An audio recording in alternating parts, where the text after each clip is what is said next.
विपक्ष तो कई मुद्दों पर मोदी सरकार को घेरता ही रहता है, जिससे उसकी टेंशन बढ़ी रहती है। लेकिन जब बीजेपी के ही वरिष्ठ नेता अपनी ही सरकार और खासकर प्रधानमंत्री नरेंद्र मोदी पर हमलावर हो जाएं, तो सरकार की टेंशन दोगुनी हो जाती है। इसी सिलसिले में बीजेपी के सीनियर नेता सुब्रमण्यम स्वामी ने एक बार फिर से पीएम मोदी पर तीखा हमला बोला है।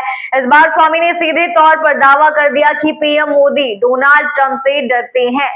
तो साथ ही उन्होंने एक ऐसे राज के बारे में भी बताया कि जिसके चलते पीएम मोदी पर इस्तीफे का दबाव बढ़ गया। नमस्कार, मैं हूं राधा राणा और आप देख रहे हैं लोकहित क्रांति न्यूज।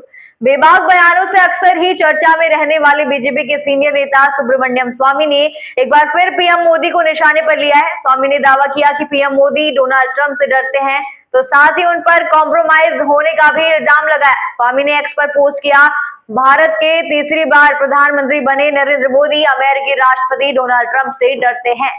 अमेरिका में मेरे कुछ परिचित लोगों को कहना है कि मोदी किसी वजह से कॉम्प्रोमाइज है। अगर उस वजह का खुलासा हो जाए तो इससे पीएम मोदी को प्रधानमंत्री पद से इस्तीफा देना पड़ सकता है। सुब्रमण्यम स्वामी का ये हमला ऐसे वक्त पर आया है जब वैश्विक स्तर पर एप्स्टीन फाइल्स को लेकर बड़े नामों पर चर्चा हो रही है। अंतर्राष्ट्रीय मंचों से बड़े नामों का अचानक हटना और फिर स्वामी का पीएम मोदी को सीधे तौर पर घेरना केंद्र सरकार के लिए एक असहज स्थिति पैदा कर रहा है। स्वामी का इशारा यही है कि किसी अनजाने डर की वजह से पीएम मोदी अमेरिका के साथ ट्रेड डील को लेकर सहमत हुए हैं, यानी उन्होंने कॉम्प्रोमाइज कर लिया है। और देखा जाए तो कांग्रेस सांसद राहुल गांधी सहित समूचा विपक्ष भी पीएम मोदी इस कॉम्प्रोमाइज की बात कहता नजर आ रहा है। यानी विपक्ष के साथ साथ अब बीजेपी के दिग्गज भी पीएम मोदी का नाम लेकर उन्हें घेर रहे हैं, उनके इस्तीफे की बात कर रहे हैं, डोनाल्ड ट्रंप से डरने का दावा कर रहे हैं, जिससे पीएम मोदी अब दो तरफा घेरते हुए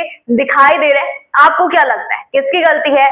क्या सच में ऐसा है जो स्वामी कह रहे हैं? हमें कमेंट सेक्शन में जरूर बताइए और साथ ही बने रहिए लोकहित क्रांति न्यूज के साथ।